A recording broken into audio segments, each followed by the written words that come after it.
चढ़ावा counting room के अंदर की तस्वीर, मोबाइल चैट, नया गवाह, राम मंदिर कांड के लेटेस्ट बड़े सबूत आज आपको दिखाऊंगा।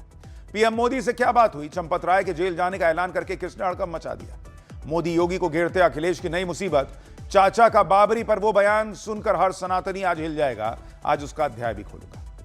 देखिए, राम मंदिर के मामले में एक बात तो बार बार कही जा रही है कि मोदी योगी किसी को छोड़ेंगे नहीं, लेकिन आप यह भी देखिए कि इंडी वालों ने पूरा जोर लगा रखा है कैसे मोदी योगी को घेरा जाए, कैसे संघ को घेरा जाए और एक नैरेटिव यूपी चुनाव के लिए बनाया जा सके। इसका प्रयास लगातार इंडी गठबंधन वाले कर रहे हैं, क्योंकि उनको पता है मोदी योगी चुनाव के वो चेहरे हैं जिनके सामने इनकी जीत जो है वो बहुत दूर दिखती है। बटेंगे तो कटेंगे, एक हैं तो सेफ हैं, ये नारा जब महाराष्ट्र में चल गया, हरियाणा में चल गया, बिहार में चल गया, तो इनको पता है कि यूपी में चलिए जाएगा और इसलिए जरूरी है कि यूपी का हिंदू वोट जो है वो मोदी योगी के नाम पर एक तरफा ना पड़ जाए। दूसरी तरफ आरएसएस है जो ग्राउंड पर काम करती है, तो संघ भी इंडी वालों के टारगेट पर है। आज आपको बताऊंगा कि राम मंदिर कांड पर संघ ने पहली बार क्या कह दिया है, चंपत राय के जेल जाने की बात करके किसने खलबली मचाई, चंपत राय को लेकर बहुत दिनों से बातें हो रही हैं, लेकिन संघ ने क्या सिग्नल दे दिया है, राम मंदिर ट्रस्ट को क्या इशारा मिल गया है। क्योंकि आप देखिए कि चढ़ावा चोरी की जांच अब उस लेवल पर जा रही है जहां से आरोपियों को जेल से उठाकर फिर पूछताछ हो रही है। इस बात की जांच हो रही है कि राम मंदिर में 20-20 हजार की नौकरी करने वाले कैसे नई नई गाड़ियां खरीदने लगे थे। चढ़ावा चोरी की जांच के मामले में कौन से नए सबूत हाथ लगे हैं, मोबाइल चैट में क्या है आज आपको दिखाऊंगा, नया गवाह कौन है। और इधर चढ़ावा चोरों पर आफत है, उधर राम मंदिर पर मोदी योगी को घेरते अखिलेश के सामने कौन सी नई मुसीबत आ गई है, चाचा का बाबरी पर कौन सा पुराना बयान जो है वो अखिलेश यादव के लिए परेशानी खड़ी कर रहा है। ये सब दिखाऊं उससे पहले एक झलक देखिए।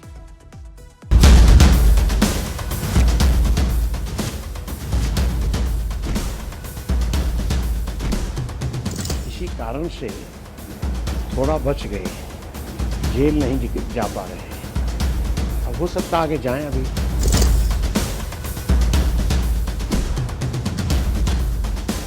जांच में जो भी दोषी पाए जाएंगे उन्हें कठोर दंड हो।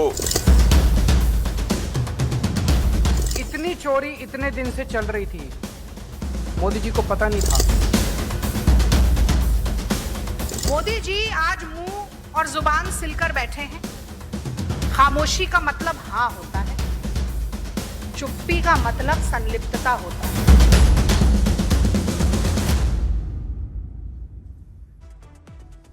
चढ़ावा चोरी की जांच के मामले में कौन कौन से नए सबूत आ गए हैं, कौन सी मोबाइल चैट मिल गई है, कौन से नए गवाह सामने आ गए हैं, 20-20 हजार की नौकरी करने वाले कैसे नई नई गाड़ियां खरीद रहे थे और चंपत राय से लेकर दूसरे लोगों को दिख नहीं रहा था, चंपत राय के जेल जाने की बात करके किसने खलबली मचाई, सब आपको आज दिखाऊंगा।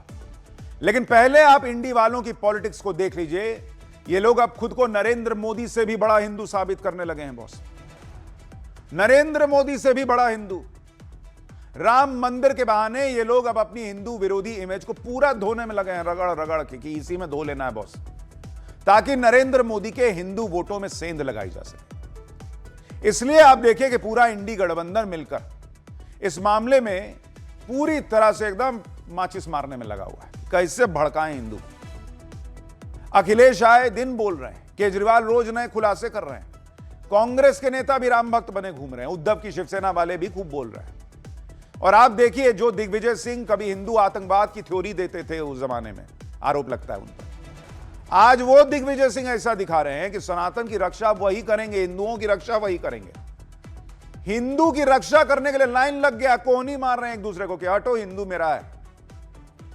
ये 10 साल 12 साल में ये जो बदलाव आया कि हिंदू की भी कोई पहचान है, ये नरेंद्र मोदी की पॉलिटिक्स का नतीजा है। वरना हिंदू को कोई पूछने वाला था, आज हिंदू को पूछने के लिए मार मची है। आप इन लोगों की बातें सुन लीजिए, हैरान हो जाएंगे कि कैसी कैसी बातें आज की डेट में ये कर रहे हैं और पहले क्या करते थे, वो दिखाऊंगा तो पैरों तले जमीन निकल जाएगी। अब आप मंदिरों में भी बाहर लगा दो, चंदा चोरों से सावधान। लगाओगे? लगाओ, बैनर लगाओ मंदिरों के, चंदा चोरों से सावधान।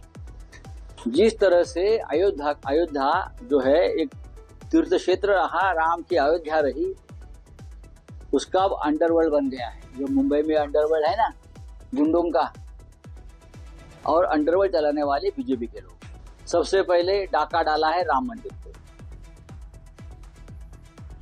यानी जो होड़ मची है कि कैसे हम भी सनातनी दिख जाएं, हिंदू के सपोर्ट वाले दिख जाएं, मोदी योगी इनको जो है एकदम से एंटी हिंदू साबित कर दो। आप भाषा देखिए इन लोगों की, चंदा चोरों से सावधान का पोस्टर लगा दो, लगा ना दीजिए आप, आपको लग रहा है इससे चीजें ठीक हो जाएंगी। तो संजय राउत, आप कंपैरिजन देख रहे हैं, अंडरवर्ल्ड से कंपैरिजन चल रहा है अयोध्या के मामले का। और अरविंद केजरीवाल वो इस मामले पर लगातार एक्टिव होकर back to back press conference ठोके जा रहे हैं। अरविंद केजरीवाल आज नई थ्योरी ले आए। पहले आरोप लगाया कि राम मंदिर के मामले में सिर्फ चढ़ावा चोरी नहीं, जमीन का भी घोटाला हुआ है। फिर कह दिए कि चंपत राय तो मोदी जी के पर्सनल खास आदमी। अरविंद केजरीवाल ने तो यह भी दावा कर दिया कि आईबी ने पीएम मोदी को राम मंदिर में गड़बड़ी पर 12 रिपोर्ट दी थी, लेकिन पीएम मोदी ने कुछ किया ही नहीं। सब इनको पता है अंदर की खबर। सुनिए अरविंद केजरीवाल को। मोदी जी ने पिक कर करके, चूज कर करके अपने आदमियों को ट्रस्ट में रखा।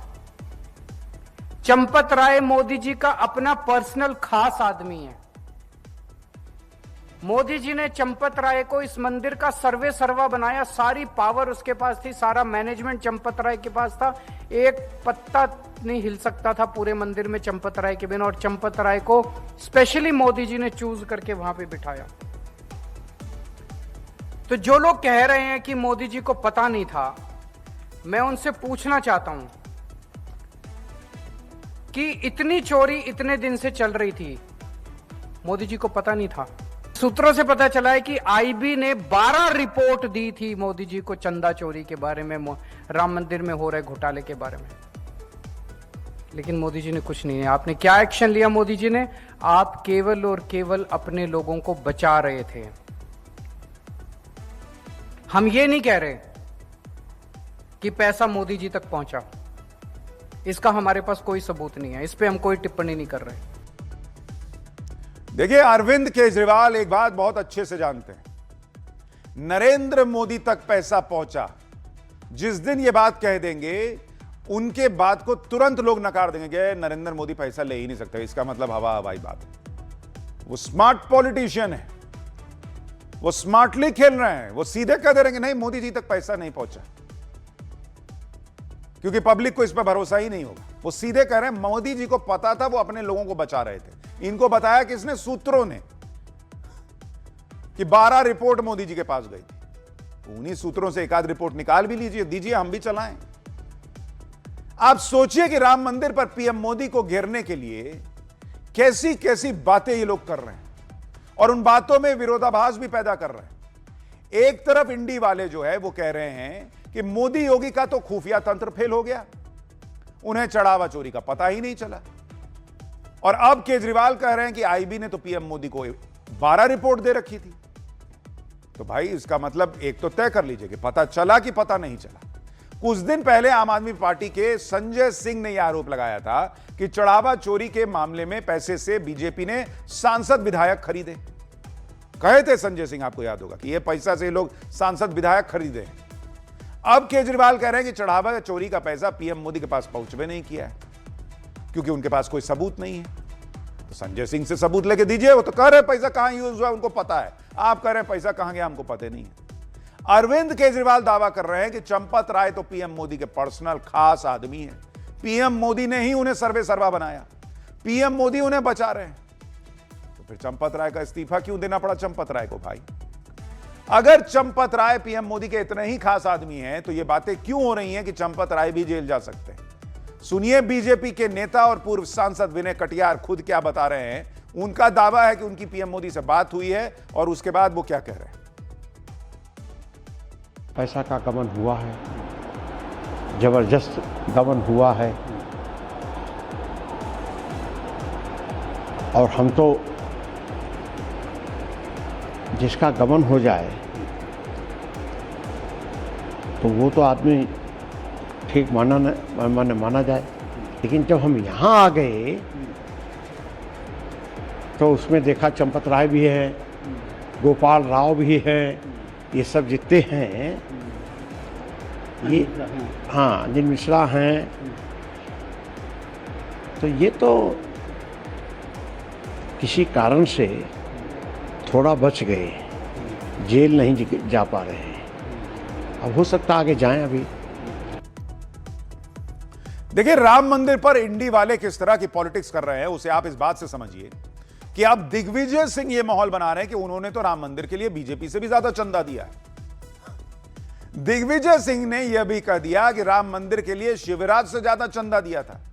दिग्विजय सिंह ने 1,11,000 रुपए दान में दिए थे और अब वो ये केस करेंगे कि उनका चंदा वापस हो और वो इसे भगवान राम के नाम पर किसी और ट्रस्ट में जमा करें। क्यों भाई, जब दिए थे तो इतने दिन से बताते। आज साबित करने के लिए रसीद दिखाने की जरूरत पड़ रही है कि देखो मैं भी राम भक्त हूं, मैं भी जो है वो हिंदुओं की बात करता हूं। सुनिए दिग्विजय सिंह को। तो मैंने तय किया है कि मैं एक दावा पेश करूंगा अयोध्या में जाकर कि जो चंदा मैंने दिया था उसका दुरुपयोग इन्होंने किया है, लूट के ले गए हैं, तो मुझे ये चंदा वापस दिया जाए और रामालय ट्रस्ट हमारा बना हुआ है उसको मैं उस रामालय ट्रस्ट में जमा करा दूंगा। आप सोचिए लोग कैसी कैसी बातें कर रहे हैं। आज कांग्रेस ने प्रेस कॉन्फ्रेंस करके यह तक कह दिया कि नरेंद्र मोदी चढ़ावा चोरी के मामले से बचने के लिए विदेश जा रहे हैं। आप सोच रहे हैं, मतलब होड़ लगी है मनोहर कहानियां लिखने की कि जिसके मन में जो आ रहा, मतलब वो कह रहे हैं कि पीएम मोदी 6 से 11 जुलाई को 3 देशों की जो यात्रा पे जा रहे हैं उसे कांग्रेस कह रही है कि चढ़ावा चोरी केस से जुड़ा हुआ है। कुछ भी। राहुल गांधी के विदेश दौरे पर सवाल बीजेपी उठाती है तो कांग्रेस को भी लगता है कि प्रधानमंत्री के विदेश दौरे पर कुछ तो बोलिए दे। तो इनके हिसाब से नरेंद्र मोदी ने जैसे ही देखा कि राम मंदिर के मामले में बड़े बड़े खुलासे हो रहे हैं तो उन्होंने फोन किया कि न्यूजीलैंड, ऑस्ट्रेलिया, इंडोनेशिया वालों, मैं आ रहा हूं 4 दिन के लिए। 4 दिन में क्या मामला ठंडा हो जाएगा अगर उससे भाग रहे हैं तो। और वो भी तैयार हो गए कि आइए ना सर, आइए, हम लोग तो बैठे, कुछ काम थोड़ा ही था, मूंगफली खा रहे थे। कांग्रेस नेताओं का लॉजिक सुनिए, माथा पकड़ लीजिएगा। अभी तो ये अंगड़ाई है, ये तो this is the tip of the iceberg. अभी बहुत खुलासे होंगे तो विदेश को निकल लिए। मीठा मीठा गपगप और कड़वा कड़वा थू थू। मोदी जी आज मुंह और जुबान सिलकर बैठे हैं। खामोशी का मतलब हां होता है, चुप्पी का मतलब संलिप्तता होता है। मतलब जब इस मामले में कुछ जानकारी आने लगती है तो मोदी जी विदेश चले जाते हैं। आज जो इंडी वाले इतने बड़े राम भक्त बन रहे हैं, सब में होड़ लगी हुई है कि कैसे अपने आप को पूरा एकदम सनातनी साबित कर देना है। हिंदू जो है ना उसको लगना चाहिए कि नहीं यही आदमी है। लेकिन इनका इतिहास जो है ना वो इतना जल्दी लोग भूलेंगे नहीं। और आज हम आपको कुछ ऐसा दिखाने जा रहे हैं जिसे देखकर हर सनातनी जो है ना वो हिल जाएगा। अखिलेश यादव हो या दूसरे इंडी वाले हो, ये राम मंदिर पर जमकर आज की डेट में बोल रहे हैं, एकदम ऐसा दिखा रहे हैं जैसे कितना हर्ट हो गए। लेकिन आप अखिलेश यादव के चाचा राम गोपाल यादव का यह पुराना बयान सुनिए बॉस, कि बाबरी में जो हुआ था, बाबरी मस्जिद वाला मामला, राम गोपाल यादव अखिलेश यादव के चाचा, मुलायम सिंह यादव के भाई, संसद में खड़े होकर क्या बोले थे, सुनिए जरा इसको। बाबरी मस्जिद पर कोई परिंदा पर नहीं मार सकता तो नहीं मार सकता। फिर भी मुलायम सिंह के चलते जिन्होंने बाबरी मस्जिद को छूने की कोशिश की वो गुंबद पर चढ़ तो गए लेकिन उतर नहीं सके, ये रिकॉर्ड। और इस बात का समाजवादी पार्टी और उसके नेता को न कभी अफसोस था और न रहा है न रहेगा। चाहे उसको मौलाना मुलायम सिंह कहें, चाहे मुल्ला मुलायम सिंह कहें, चाहे हिंदू माने, चाहे हिंदू न माने, चाहे हिंदू वोट दे उनको, चाहे न दे। लेकिन जिन्हें आप रामलला कहते हैं, क्या मस्जिद में वो अनऑथराइज्ड ऑक्यूपेंट है? अयोध्या में जिस जगह बाबरी मस्जिद थी वो राम जन्मभूमि थी या नहीं, ये अनिश्चित है। लेकिन ये निश्चित है कि वहां एक मस्जिद थी। ये भी निश्चित है कि 1949 में एक रात वहां मूर्तियां रख दी गई। प्रश्न ये उठता है कि जिस चीज के बारे में, जिन तथ्यों के बारे में अनिश्चितता हो, हिंदुस्तान की सरकार निरंतर उसको राम जन्मभूमि के नाम से क्यों लिखती आ रही है? किसी के घर में दूसरा व्यक्ति घुसा है तो उसको क्या कहते हैं? Unauthorised occupant. जिन्हें आप रामलला कहते हैं, क्या मस्जिद में वो अनऑथराइज्ड ऑक्यूपेंट नहीं? और जो कार्रवाई अनऑथराइज्ड ऑक्यूपेंट के साथ होनी चाहिए थी, कानूनन वो कार्रवाई नहीं की गई। यही सारी समस्या का मूल कारण ये रहा है। हटा देना चाहिए था। आप क्यों डरते हैं? आप मस्जिद को मस्जिद नहीं कह सकते हैं। आप जबरदस्ती मूर्तियां रख गई, उनको हटाने की बात नहीं कह सकते हैं। और आप धर्मनिरपेक्षता और सेक्युलरिज्म की बात करते हैं। यह 1992 का बयान है राम गोपाल यादव का, अखिलेश यादव के चाचा का, मुलायम सिंह यादव के भाई का, जो 100 करोड़ हिंदुओं के देश में खड़े होकर संसद में यह बोल रहे थे कि रामलला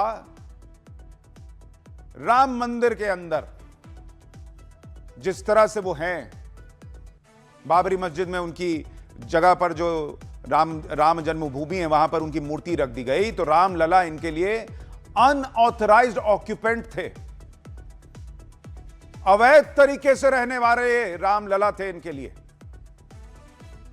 आज इनको आग लगी हुई है। राम गोपाल यादव के शब्द हैं कि उठा के फेंक क्यों नहीं दिए, हटा क्यों नहीं दिए। रामलला की मूर्ति के लिए कह रहे हैं कि उठा के हटा क्यों नहीं दिए।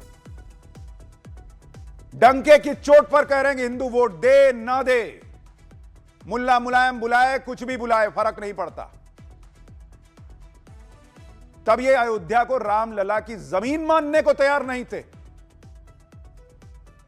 बाबरी की बात करते थे। और आज इन्हें दिखाना है कि राम मंदिर की फिक्र हो रही है।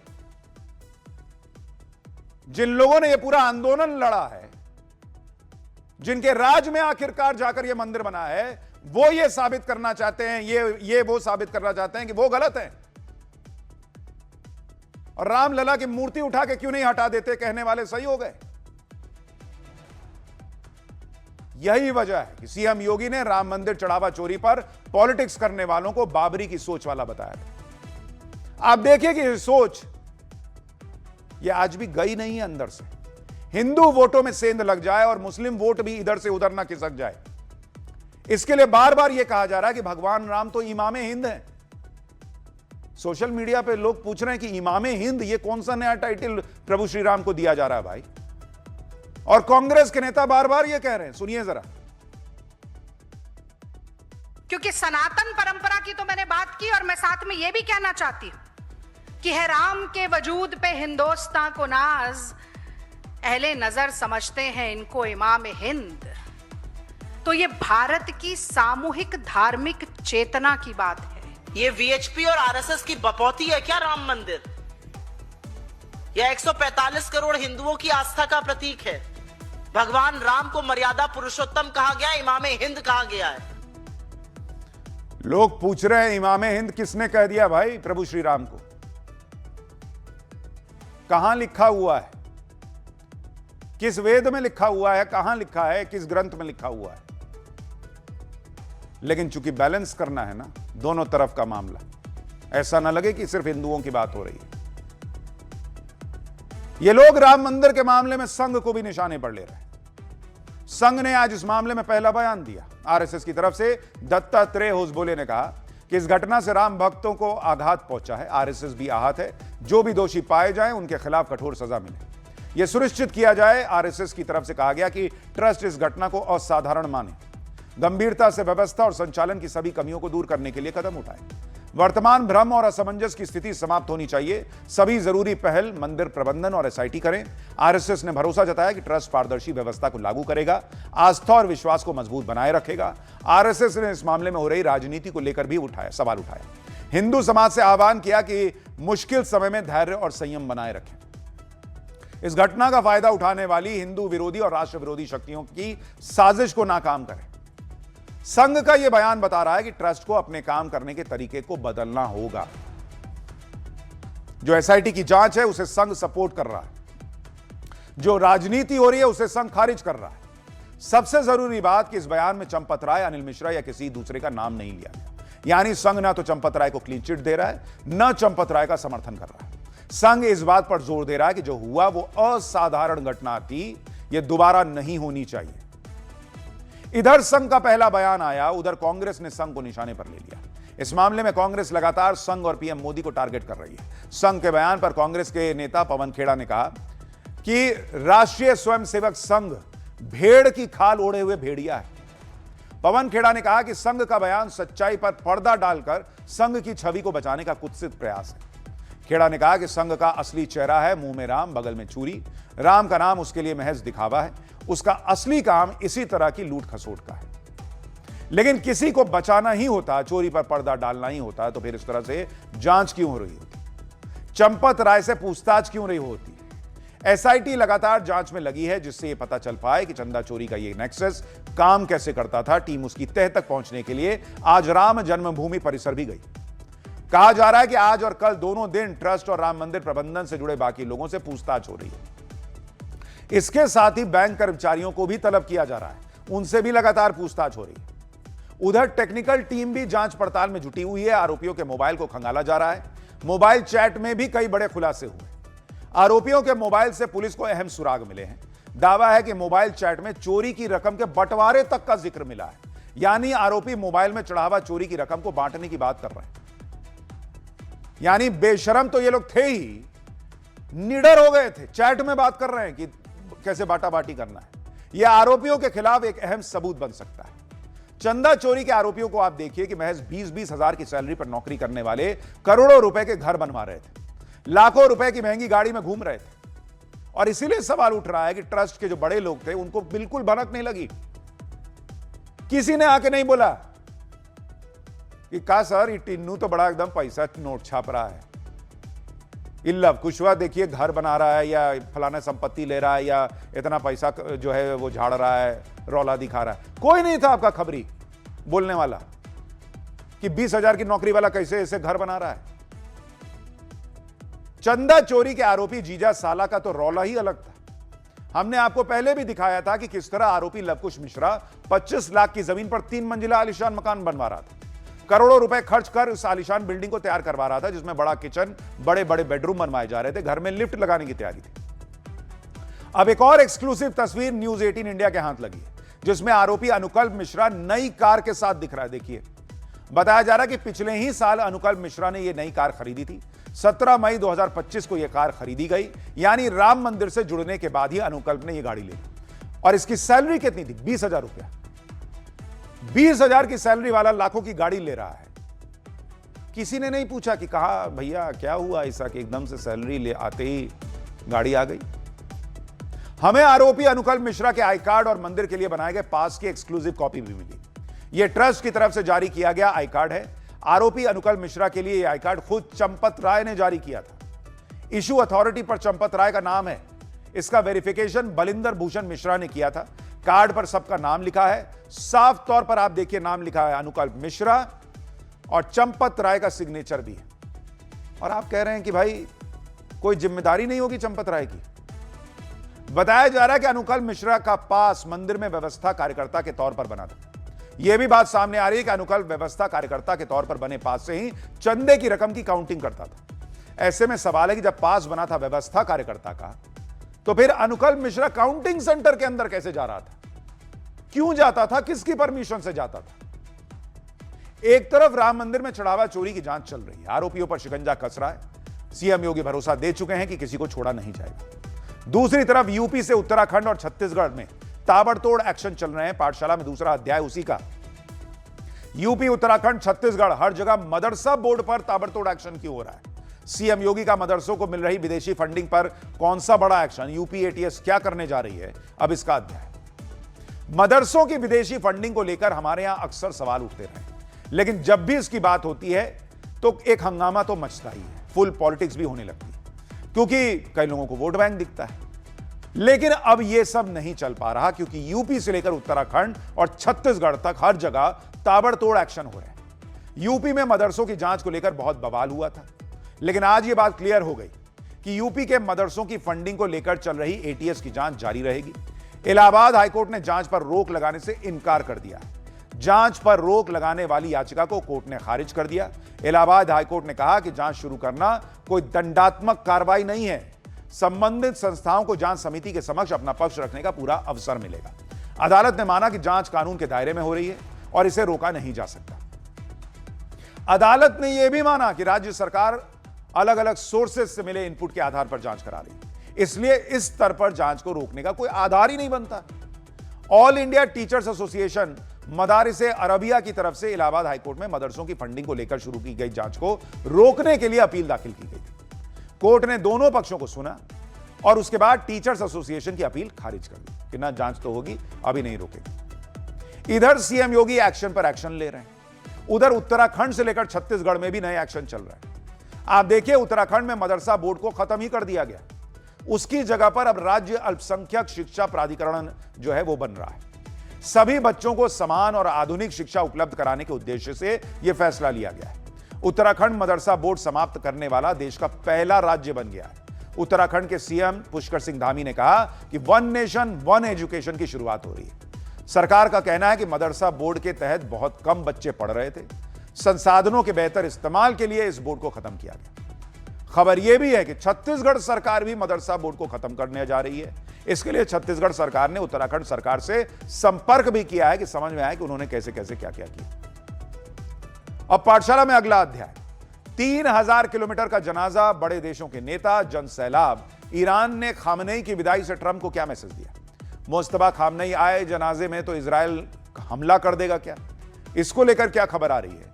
ईरान से ऐसी ऐसी तस्वीरें आ गई जिन्होंने ट्रंप के सारे झूठ को बेनकाब कर दिया क्या? अब इसका अध्याय देखिए। इस समय दुनिया में बातें चल रही हैं ईरान में आयतुल्लाह अली खामनेई के जनाजे की, जिसके लिए ईरान ने दुनिया भर से लोगों को बुला रखा है। ईरान के लिए यह सिर्फ जनाजा नहीं, दुनिया के लिए बहुत बड़ा मैसेज भी है और इसलिए इसमें तमाम देशों के नेताओं को न्योता भेजा गया है और इस जनाजे के रूट को भी इस तरह से तैयार किया गया है जो अपने आप में बड़ा मैसेज देने वाला है। ईरान के सुप्रीम लीडर आयतुल्लाह खामनेई का जनाजा 3000 किलोमीटर लंबे रूट पर निकला है। 3000 किलोमीटर लंबा रूट, सोच रहे हैं आप? इसके लिए पूरे एक हफ्ते का कार्यक्रम रखा गया है। पूरे कार्यक्रम को the send off to Iran's leader of martyrs यानी शहीदों के रहनुमा की विदाई नाम दिया गया। इसमें करीब 2 करोड़ लोगों के शामिल होने का दावा किया जा रहा है। भारत समेत 100 से ज्यादा देशों से डेलीगेशन ईरान पहुंचा है। 8 देशों के राष्ट्रपति या प्रधानमंत्री, 12 देशों की संसद के प्रमुख भी इसमें शामिल हैं। यानी ये जितने मेहमान पहुंच रहे हैं, जिस तरह का सेंड ऑफ हो रहा है, ये डोनाल्ड ट्रंप को भी मैसेज है, ये इजराइल को भी मैसेज है कि आपने भले ही मार दिया, लेकिन आप देखिए कि ईरान जो है आज भी मजबूती से साथ खड़ा है। डोनाल्ड ट्रंप जो कह रहे थे कि ईरान खत्म हो गया, बर्बाद हो गया, जो लोग भी ईरान आ रहे हैं वो देख रहे हैं कि ईरान की हालत आज की डेट में क्या है, उनकी सॉलिडारिटी का लेवल क्या है। लेकिन इस विदाई समारोह पर लोग बातें भी कर रहे हैं कि ईरान के मौजूदा सुप्रीम लीडर मुस्तफा खामनेई इसमें दिखेंगे भी या नहीं, क्योंकि मुस्तफा खामनेई युद्ध के बाद से अब तक कहीं नहीं दिखे। बातें चल रही हैं कहीं इजराइल बम तो नहीं गिरा देगा। इन सब के बारे में आज आपको बताऊंगा, लेकिन इस वक्त जो इसको लेकर माहौल है, जो चल रहा है, उसका एक ट्रेलर देखिए।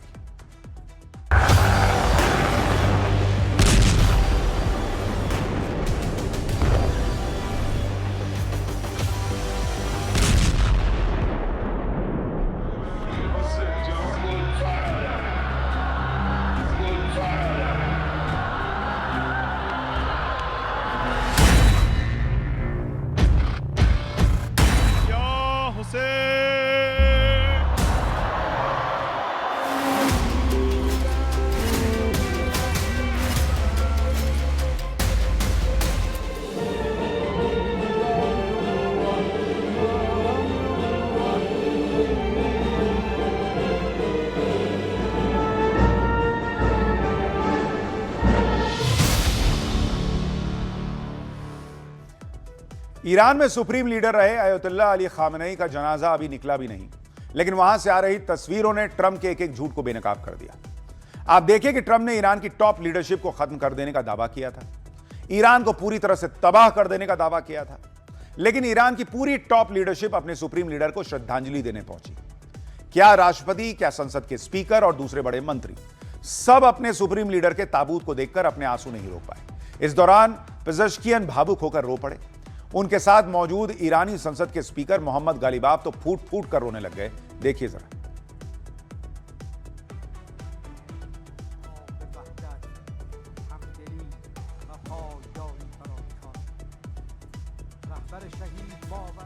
राष्ट्रपति और मंत्री ही नहीं, ईरान की सेना के तमाम कमांडर भी अयतुल्लाह खामनेई के अंतिम दर्शन के लिए पहुंचे, जबकि ट्रंप यह दावा करते नहीं थक रहे थे कि अमेरिकी सेना ने ईरान की सेना के सभी टॉप कमांडर्स को खत्म कर दिया है।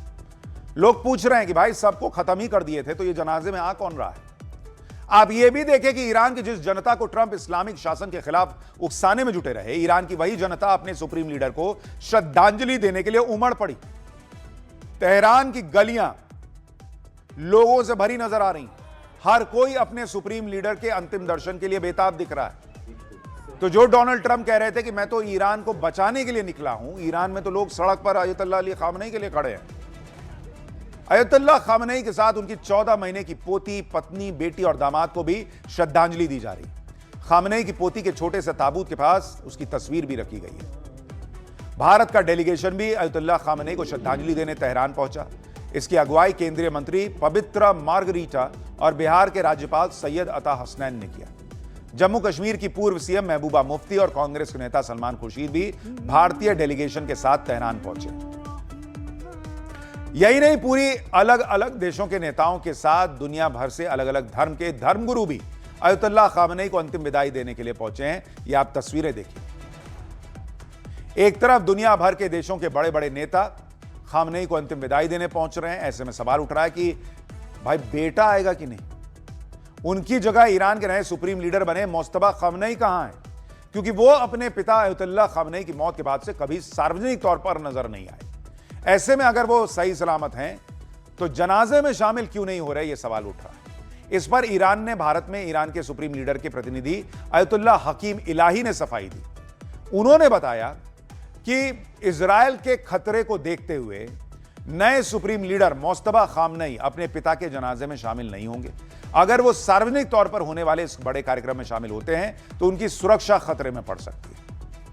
ऐसा नहीं है कि सिर्फ इजरायल के डर से मुस्तफा खामनेई जनाजे में शामिल नहीं हो रहे। ईरान ने पहले ही जनाजे को लेकर हाई अलर्ट घोषित किया हुआ है।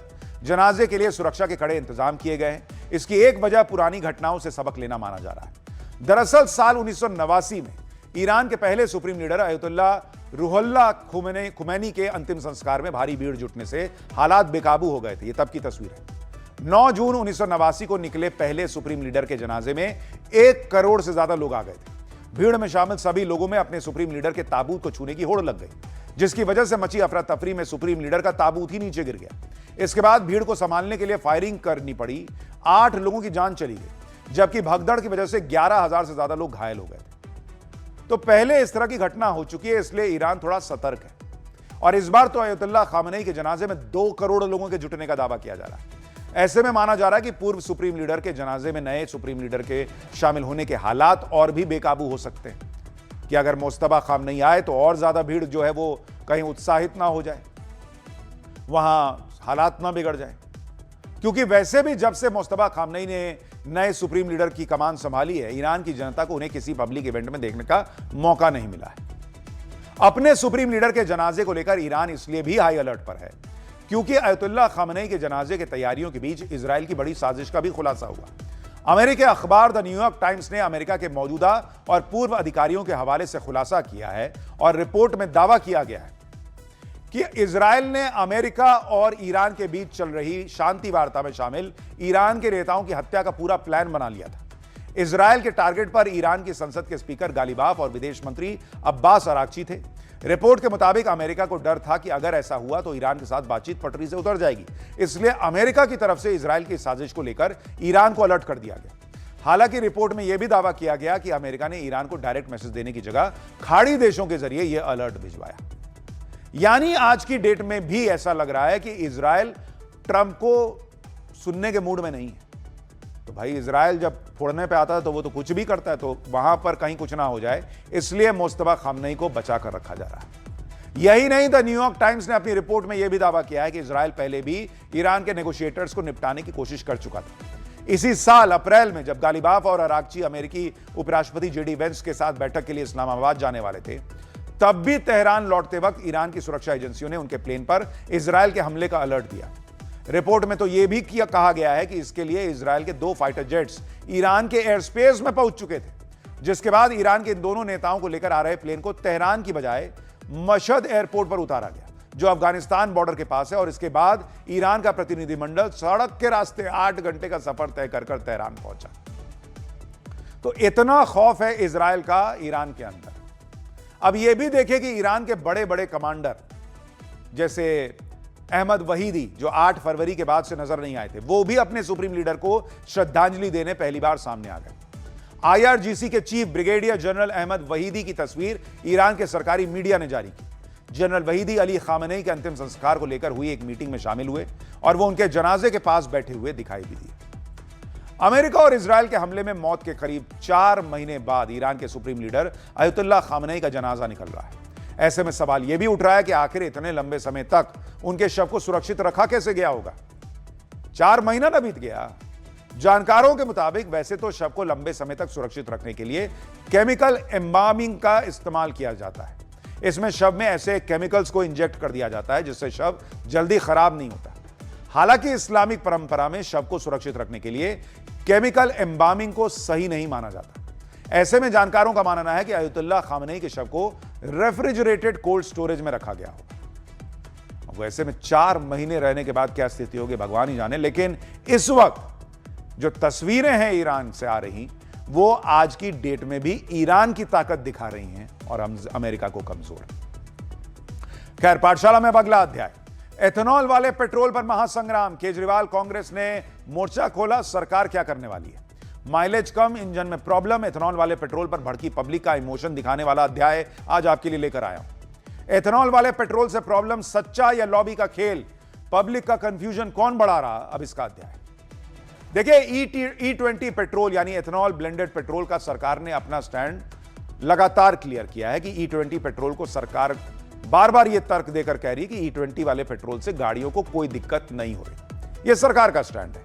लेकिन E20 पेट्रोल पर एक तरफ सरकार की दलीलें हैं, दूसरी तरफ पब्लिक के इमोशन भी है। पब्लिक अभी भी कंफ्यूज है, जनता की चिंताएं बढ़ रही हैं क्योंकि अभी भी बहुत सारी बातें साफ नहीं। एक तरफ सरकार कह रही है कि सब ठीक है, लेकिन अगर सब ठीक है तो पब्लिक तनाव में क्यों है। इससे पहले आपने इतने सालों में कभी पब्लिक को इस तरह से पेट्रोल को लेकर तनाव में देखा है क्या। भाई, पब्लिक की टेंशन भी तो देखिएगा ना कि वो क्यों परेशान हो रही है। सोशल मीडिया पर लोग अपनी चिंताएं जाहिर कर रहे हैं। कोई गुलाबी रंग के पेट्रोल का वीडियो शेयर कर दे रहा है कि देखो ये तो पिंक पेट्रोल है बोतल में। कोई पीले रंग के पेट्रोल को दिखा रहा है। कुछ लोग तो एथेनॉल मिक्स पेट्रोल को रूह अफ़ज़ा जैसा बता दे रहे हैं। अब जिसके साथ नहीं भी हो रहा है वो देख रहा है तो पैनिक में आ जा रहा है कि बाप रे बाप, ये क्या ही हो रहा है जी। अगर सब ठीक ही है तो इन वीडियो पर सरकार या प्रशासन को संज्ञान लेना चाहिए और पब्लिक के बीच जो भ्रम फैला है उसे दूर करना चाहिए। एथेनॉल मिक्स पेट्रोल पर सबसे ज्यादा केंद्रीय मंत्री नितिन गडकरी की चर्चा हो रही है। गडकरी ने खुद कहा था कि सब ठीक है, टेंशन की कोई बात नहीं। E20 पेट्रोल को लेकर जो भ्रम फैला है उस पर गडकरी ने कहा था कि एक लॉबी उनके पीछे पड़ गई है जिसके हित एथेनॉल मिक्स पेट्रोल से प्रभावित हो रहे हैं। अब सवाल है कि लॉबी कौन सी है, सरकार ने उसके लिए क्या किया। और इन सब के बीच अब केजरीवाल से लेकर कांग्रेस भी इस मुद्दे को उठा रहे हैं। राजनीति तेज होने लगी है। सरकार से E20 पेट्रोल को वापस लेने की मांगे हो रही है और आज की डेट में स्थिति यह बन गई कि E20 पेट्रोल पर पब्लिक कंफ्यूज है। लोग कह रहे हैं सरकार को कंफ्यूजन दूर करना चाहिए। अगर E20 पेट्रोल पर कोई भ्रम फैला रहा है तो फिर उसके खिलाफ एक्शन होना चाहिए। कोई लॉबीज के खिलाफ है तो उस पर कार्रवाई होनी चाहिए। गाड़ी खराब होने, इंजन सीज होने के दावे हैं, इन दावों की सच्चाई लगातार सामने आनी चाहिए। लेकिन यह सब नहीं हो रहा, इसलिए एथेनॉल वाले पेट्रोल पर कंफ्यूजन और घमासान दोनों बढ़ रहा है। नितिन गडकरी कह तो दे रहे हैं कि E20 पेट्रोल से इंजन पर फर्क नहीं पड़ता, लेकिन फिलहाल तो उनकी बातों से पब्लिक पर फर्क पड़ता नहीं दिख रहा। सोशल मीडिया पर वायरल वीडियोस हैं जिन्हें इंजन में प्रॉब्लम की बातें लोग कर रहे हैं, जिनमें पब्लिक का गुस्सा है। भाई, पब्लिक के साथ कुछ तो हो रहा होगा, तभी तो इतने वीडियो बन रहे हैं, इस तरह की बातें हो रही हैं। सिर्फ इतना कह देने से कि ना कोई दिक्कत नहीं है, पब्लिक नहीं ना मानेगी।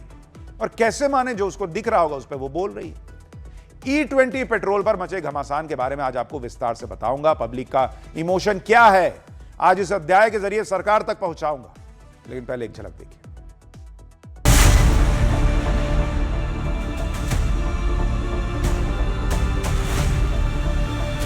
20% इथेनॉल ब्लेंडेड पेट्रोल को लेके जनता में बहुत गुस्सा है। जिन लोगों की गाड़ियां खराब हो रही हैं उनको मुआवजा दोगे फिर आप? जैसा कि मैकेनिक ने बताया था कि उसमें वाटर कंटेंट काफी आ गया था, इसलिए इंजन सीज हो गया। किसी का गाड़ी बीच में ब्रेक डाउन हो जा रहा है, किसी के गाड़ी में इथेनॉल का मात्रा ज्यादा निकल जा रहा है। कहां से हम लोग अपने बाप के यहाँ से इथेनॉल खरीद के लाए हैं क्या? लो भैया पी लो, ठंडा पानी पेट्रोल मांगा था, ठंडा पानी बिगड़ा दे, बोले पियो ठंडा होकर खड़े रहो यहाँ। लोगों के हाथ में देखिए बोतल है, अब आपकी समझ में नहीं आएगा कि इसमें रोबजा है या पानी की, इसमें पेट्रोल है।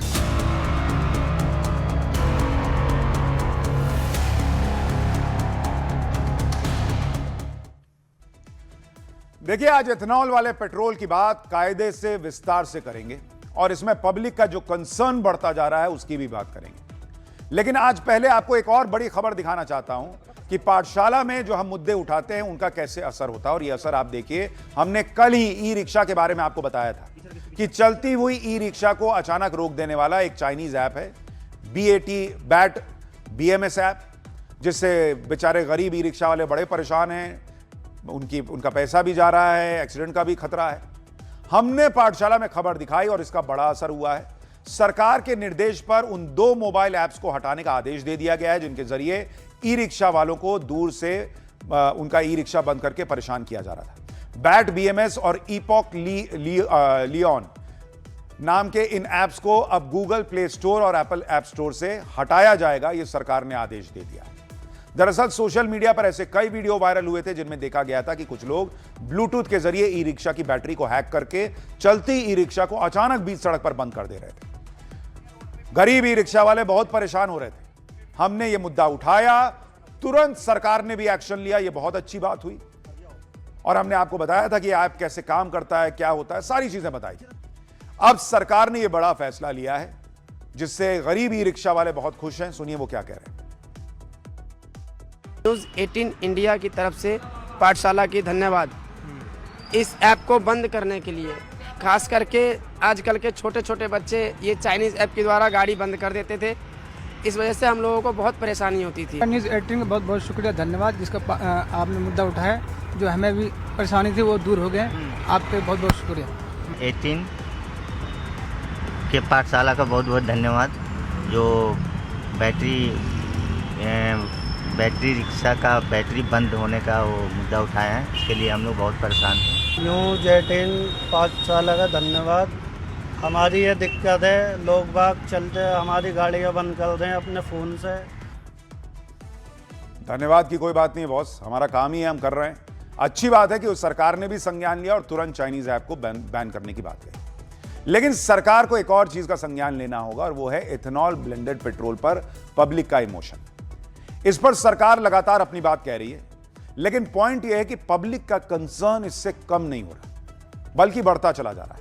सरकार ने कहा था कि E20 पेट्रोल से गाड़ियों के खराब होने का कोई साक्ष्य नहीं है। हाँ, माइलेज जरूर कम होता है, जो हमने पिछले बार आपको पाठशाला में बताया भी था, लेकिन इसका कोई नेगेटिव असर गाड़ी के इंजन पर नहीं होता, यह सरकार कह रही है। सरकार ने जो कहा वो अपनी जगह पर है, लेकिन अलग अलग वीडियो लोग सोशल मीडिया पर शेयर कर रहे हैं। जैसे ये वीडियो देखिए, एक शख्स ने पेट्रोल पंप पर बोतल में E20 पेट्रोल लिया और उसका कलर जो है वो गुलाबी था, वो कह रहा है। अब सरकार को किसी तरीके से इसकी जांच करनी चाहिए कि भाई ये क्या है, पेट्रोल पंप में मिलावट हो रही है या इथेनॉल वाले पेट्रोल का ये हाल हो रहा है। ये पब्लिक जो है ना, ये वीडियो रील में आ रहा है, देख के उसका दिमाग हिल जा रहा है। इसी तरह से एक और वीडियो देखिए, एक पेट्रोल पंप पर पीले रंग का पेट्रोल मिल रहा है, जिसे देखकर लोग हैरान हैं। एथेनॉल मिक्स करने की वजह से पेट्रोल का कलर बदल जाने का दावा किया जा रहा है। एक और वीडियो आपको दिखाता हूं, इसमें तो लोग कह रहे हैं कि E20 पेट्रोल का कलर तो रूह अफ़ज़ा जैसा हो गया है और यह गाड़ी को खराब कर देगा। ये सारे वीडियो, ये दावे कितने सही हैं इसकी पुष्टि हम नहीं कर सकते, लेकिन यह क्लियर है कि पब्लिक भयंकर कंफ्यूजन में है इन वीडियोस को देखकर। पब्लिक चिंता में है इन वीडियोस को देखकर। सुनिए लोग क्या कह रहे हैं। It cannot be just forced without proper research, because अभी अटॉर्नी जनरल ने भी बोला कोर्ट में कि ये एक एक्सपेरिमेंट है एंड वर्ल्ड में इसमें बाकी कंट्रीज़ ने अभी इस तरीके से इम्प्लीमेंट किसी ने नहीं करा है। सो अनलेस पूरा देयर इज़ एब्सोल्यूट श्योरिटी कि इससे कोई डैमेज नहीं है, तो at least there has to be choice. और जिनकी गाड़ियों के लिए बिल्कुल सूटेबल नहीं है उन पे क्यों फोर्स किया जा रहा है? आप जो फ्यूल डलवाते हैं उसमें 20% तक एथेनॉल मिक्स होता है, इसको लेकर क्या करेंगे सर आप? भाई देखो, एथेनॉल क्या है इसके बारे में डिटेल तो है नहीं मेरे पास। अभी मिक्स हो रहा है तो इसमें गलत है। तो पेट्रोल तो हमें प्योर जैसी है, इस तरह से ना। क्या हो रखा है आपकी बाइक में? ये एथेनॉल निकला है सारा। अच्छा जी। तो आप कितना चलते हैं और आपकी गाड़ी की सेहत पे कोई असर पड़ा है इसके बाद? सेहत पे असर पड़ रहा है बिल्कुल। अच्छा, क्या असर पड़ा है? मिलावट होने से इसकी वो गिर गई। क्या माइलेज? अच्छा, तो आप क्या चाहते हैं कि ये होना चाहिए नहीं होना चाहिए? ये होना ही नहीं चाहिए मेरे हिसाब से। होना ही नहीं चाहिए। ये मर्सिडीज हमारे पास आई है जिसमें इथेनॉल ब्लेंडिंग की वजह से इसका जो टैंक है वो चोक हो गया है। प्रॉपरली ये गाड़ी रोड पे चलते चलते रुक गई है। मर्सिडीज गई ये गाड़ी, उन्होंने साफ बोल दिया कि इसका पूरा फ्यूल पंप चेंज होगा और एक मोटा खर्चा बता दिया। देखिए, हमने आपको जो वायरल वीडियोस है वो भी दिखा दिए। उसका सच, उसकी पड़ताल वो सरकार को करना चाहिए और सच सामने लाना चाहिए। और दूसरी बात, जो पब्लिक के कंसर्न है वो पब्लिक से बात करके भी दिखा दिया, ताकि सरकार देखे कि ये कंसर्न, ये चिंता बढ़ती जा रही है। पेट्रोल गुलाबी और हल्का पीले रंग का क्यों आ रहा है इसके बारे में आपको बताऊंगा, लेकिन पहले देखिए कि कैसे इस मामले पर पॉलिटिक्स भी जमकर हो रही है। अरविंद केजरीवाल ने आज E20 पेट्रोल के मुद्दे पर सरकार को घेरा। केजरीवाल ने कहा जो है वो एक बार सुनिए आप।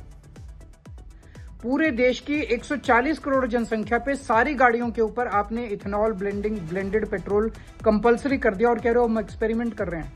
जिन लोगों की गाड़ियां खराब हो रही हैं उनको मुआवजा दोगे फिर आप? दूसरी बात, लोग इतने बड़े स्केल के ऊपर इसका विरोध कर रहे हैं। लोग कह रहे हैं कि 30% कम एवरेज आ रही है, आप कह रहे हैं नहीं आ रही।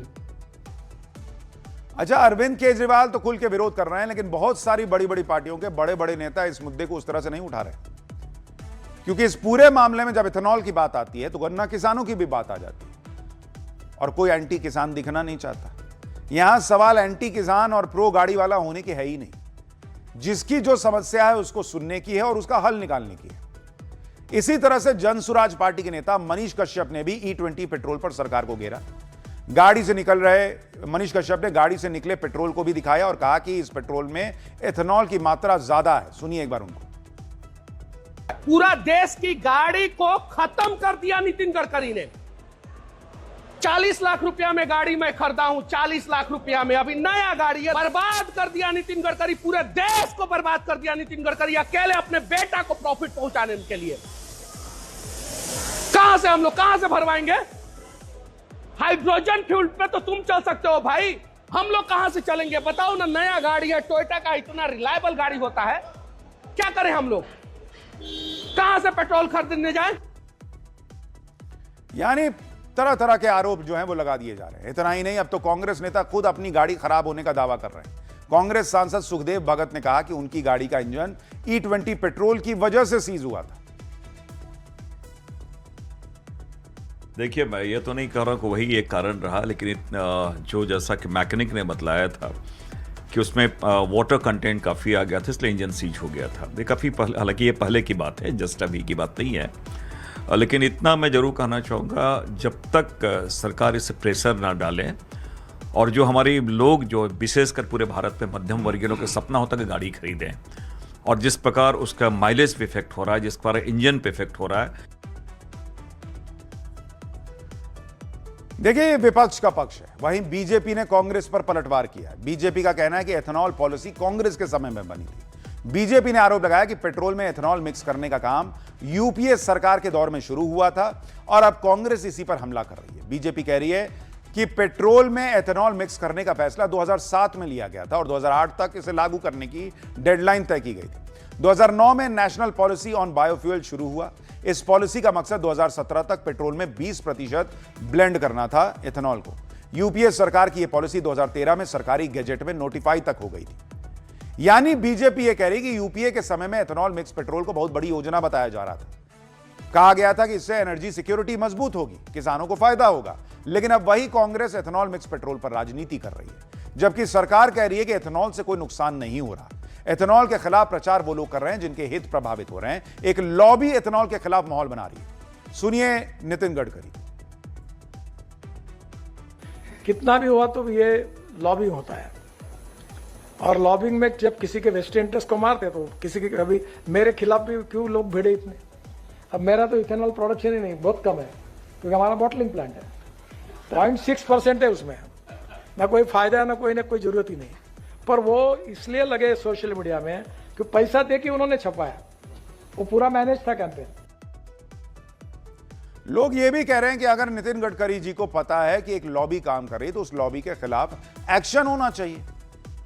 क्या एक्शन हुआ है अगर वो लॉबी देश में माहौल खराब कर रही है तो? देखिए, सरकार बार बार कह रही है कि E20 पेट्रोल से कोई दिक्कत नहीं है और गाड़ियों के इंजन E20 पेट्रोल से चलने के लिए बनाए जा रहे हैं।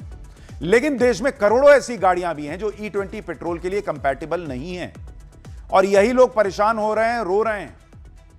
वो कह रहे हैं हमारे बारे में भी तो सोचिएगा। आप देखिए एथेनॉल ब्लेंड पेट्रोल कब से रोल आउट हुआ और उसके पहले की कितनी गाड़ियां हैं।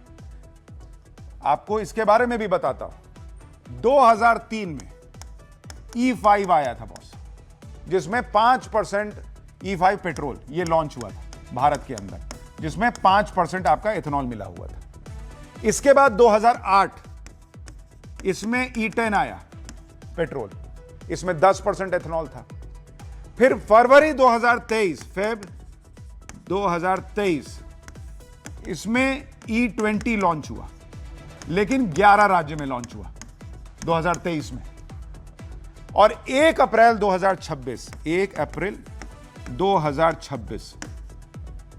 E20 पेट्रोल जो है, E20 पेट्रोल ये अनिवार्य कर दिया गया कि नहीं, अब सबको यही मिलेगा, सबको यही भरवाना पड़ेगा। ये अनिवार्य हो गया। सरकार ने यह खुद कहा है कि अप्रैल 2023 के बाद बनी गाड़ियां ही E20 के लिए कंपैटिबल है। लेकिन 2023 से पहली बनी गाड़ियों का क्या होगा जो E20 के लिए उस तरह से कंपैटिबल नहीं थी? और यह आंकड़ा कोई छोटा मोटा नहीं है।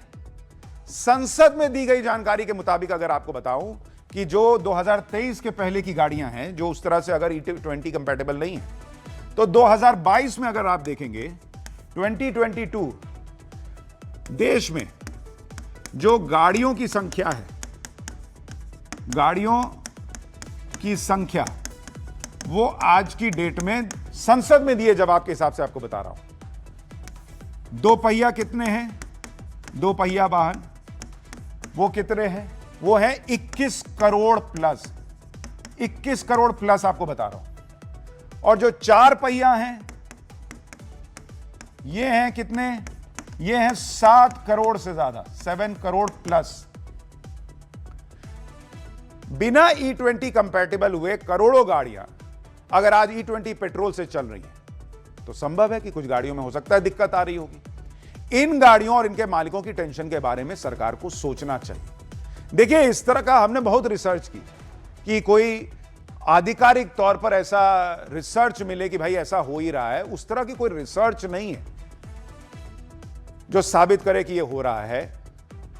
लेकिन लोगों के कंसर्न है, जो गाड़ियां E20 कंपैटिबल नहीं है उनमें दिक्कतें आ रही हैं, लोग कह रहे हैं। खुद सरकार यह बात कह चुकी है कि आप देखिए 4 अगस्त 2025 को सरकार ने यह जानकारी दी थी कि E20 की वजह से कुछ पुराने वाहनों में रबर पार्ट्स और गैस्केट्स रिप्लेसमेंट की जरूरत पड़ सकती है। जून 2021 की नीति आयोग की रिपोर्ट में बताया गया था कि गाड़ी के प्लास्टिक की मजबूती E20 की वजह से कम हो सकती है, और यह भी कहा गया था कि एथेनॉल ब्लेंडिंग से मेटल में जंग लग सकता है। तो ये बातें तो कम से कम आपने खुद मानी हुई हैं। तो आपने जब एकदम एसेंशियल कर दिया कि भाई सबको यही लेना पड़ेगा, तो जिनकी गाड़ी में दिक्कत आ सकती है उनके लिए आपने क्या सोचा? आप इस तरफ जाइए, पर्यावरण के लिए अच्छा है, आयात कम होता है, किसानों का फायदा होता है, सब बात सही। लेकिन जो आदमी अपना पैसा लगा के गाड़ी खरीदा, मान लीजिए 2020 में, वो तो नहीं सोचा था कि 2026 से आप अनिवार्य कर दीजिएगा और कि कोई ऑप्शन ही नहीं बचेगा कि E20 के अलावा नहीं लीजिएगा। आज उसके मन में डर है, शंका है, संशय है, तो दूर ना करना पड़ेगा। और आपको लगता है कि यही फ्यूचर है, तो कम से कम पेट्रोल पंप पे यही व्यवस्था कर दीजिए कि जो 2023 के बाद वाली गाड़ी आ रही है उसको E20 ही लेना पड़ेगा, और जो उसके पहले वाली आ रही है उसको आप ऑप्शन दे दीजिए कि ना, अगर तुमको लेना है तो बिना एथेनॉल वाला भी ले लो। कोई तो रास्ता निकालिए, खाली छोड़ देने से नहीं ना होगा। पब्लिक परेशान है बॉस।